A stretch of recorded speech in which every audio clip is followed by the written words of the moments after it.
यजुर्वेद के 13वें अध्याय के चौथे मंत्र का अंश है। भूतस्य जातः पतिरेक आसीत। अस्सलाम वालेकुम फ्रेंड्स। इस वीडियो में चारों वेदों के प्रमाणों के आधार पर हमें मालूम होता है परवरदिगार एक है, अनेक नहीं। हिंदू, मुस्लिम, सिख, ईसाई कहलाने वाले व्यक्तियों को उत्पन्न करने वाली चेतन शक्ति एक ही है, जिसे हम परवरदिगार कहते हैं। किंतु अज्ञानता के कारण व्यक्ति परवरदिगार को अलग अलग मानने लगते हैं। वास्तव में परवरदिगार एक ही है और परवरदिगार के गुण, कर्म, स्वभाव के आधार पर नाम अनेक है। यदि सभी महत्वपूर्ण संप्रदाय के व्यक्ति इस सत्य को समझ जाए कि परवरदिगार एक है, तो परस्पर प्रेम भाव बढ़ेगा, सहानुभूति, आत्महीनता बढ़ेगी। इस विषय को और अधिक जानने और समझने के लिए आप वेदों प्रकांड विद्वान महर्षि दयानंद सरस्वती जी द्वारा रचित ग्रंथ सत्यार्थ प्रकाश का अध्ययन कर सकते हैं। आइए वेदों में देखते हैं कहाँ लिखा है ईश्वर एक ही है। यजुर्वेद के 13वें अध्याय के चौथे मंत्र का अंश है। भूतस्य जातः पतिरेक आसीत, अर्थात उत्पन्न हुए संसार को रचने और पालन करने वाला एक है। यजुर्वेद और ऋग्वेद के एक मंत्र का अंश है। धियावा भूमि जनयन देव एकः, अर्थात सूर्य और पृथ्वीलोक को उत्पन्न करने वाला देव एक है। ऋग्वेद और यजुर्वेद के एक मंत्र का अंश है। यो देवानाम नामधा एक एवा, अर्थात जो ईश्वर देव आदि का अर्थात सूर्य, चंद्रमा, पृथ्वी आदि का नाम रखने वाला एक ही है। एकम सद्विप्रा बहुधा वदंती, ये अथर्ववेद और ऋग्वेद के एक मंत्र का अंश है। इसका भावार्थ है बुद्धिमान एक परवरदिगार को बहुत प्रकार के नामों से पुकारते हैं। ऋग्वेद के 6वें मंडल के एक मंत्र का अंश है। एको विश्वस्य भुवनस्य राजा, अर्थात संपूर्ण संसार का राजा एक ईश्वर है।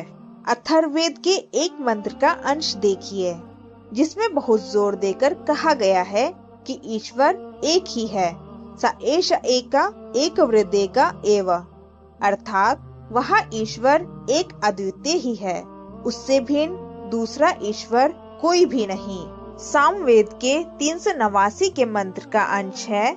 या एक इद विद्यते वसु, अर्थात जो एक ही है धन को विशिष्ट रूप से देता है। सामवेद में ही 1710 मंत्र का अंश है।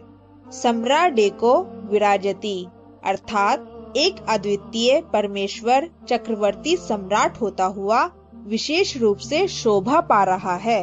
अथर्ववेद के एक मंत्र का अंश है।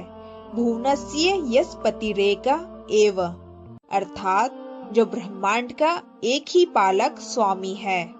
यजुर्वेद के 40वें अध्याय के चौथे मंत्र का अंश है। अनेज देकम मनसो जव्यो, अर्थात परमात्मा एक है, अचल है, नहीं कंपने वाला है, मन से भी अधिक वेग वाला है। इन सब वैदिक प्रमाणों से सिद्ध होता है कि परवरदिगार एक ही है। फ्रेंड्स, मेरी ये वीडियो बनाने का मकसद यही है कि हम सब एक ही है और हमारा परवरदिगार भी एक ही है। और वो परवरदिगार इंसान को राह रास्ते दिखाने के लिए हर कौम में एक एक नबी को भेजा। जैसे कि इब्राहिम अलैहिस्सलाम को अपनी कौम की तरफ नबी बनाकर भेजा, हजरत नूह अलैहिस्सलाम को अपनी कौम की तरफ नबी बनाकर भेजा, और मूसा और ईसा अलैहिस्सलाम को अपनी अपनी कौमों की तरफ नबी बनाकर भेजा। इन सभी का पैगाम एक ही था कि हम सबका मालिक एक ही है और वही इबादत के लायक है। इसी तरह मोहम्मद सल्लल्लाहु अलैहि वसल्लम को हमारे लिए आखिरी नबी व रसूल और आलम के लिए रहमत बनाकर भेजा, ताकि हम लोग उस परवरदिगार को पहचान कर उसी की बंदगी करें, दूसरे की नहीं, क्योंकि वही इबादत के लायक है, दूसरा नहीं। यही इंसान का असल धर्म है। फ्रेंड्स, आप सभी लोगों से गुजारिश है इस वीडियो को ज्यादा से ज्यादा शेयर करें और कमेंट करके जरूर बताएं ये वीडियो आपको कैसी लगी। और जाने से पहले मेरे चैनल को सब्सक्राइब जरूर करें। अस्सलाम वालेकुम।